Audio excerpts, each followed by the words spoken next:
Non, mais c'est vrai que c'est pas. Faut le reconnaître que c'est pas la meilleure première partie de saison que j'ai pu faire depuis que je suis ici. J'en suis conscient. Forcément, quand on est pas performant ou qu'on est, on va dire que oui, je suis pas performant comme j'aimerais l'être. Donc forcément, on est frustré. On concède beaucoup de buts aussi. Donc je peux pas avoir le sourire quand j'encaisse ces buts. Donc voilà.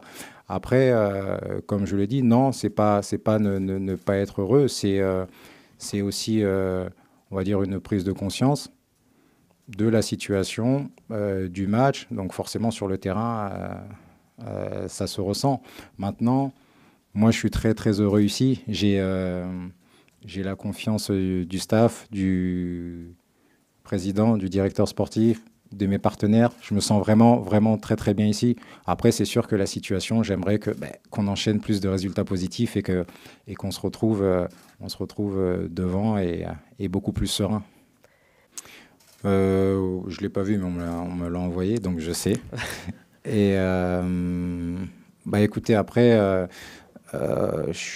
chacun est libre de dire et de penser ce qu'il a envie. Malheureusement, ça fait partie du milieu. Quand on est performant et qu'il y a des éloges, bah, on ne prête pas forcément attention, on est content. Aujourd'hui, dans le cas inverse, bah, c'est comme ça, il faut l'accepter. Maintenant,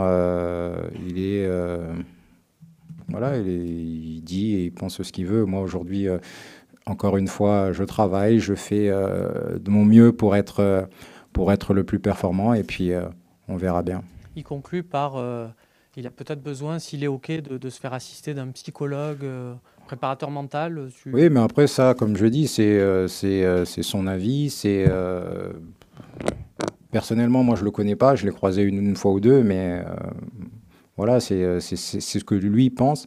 Ça ne veut pas dire que je le fais pas non plus. Qu'est-ce qu'il en sait? Donc voilà, c'est des trucs qui, moi, personnellement, ne m'atteignent pas.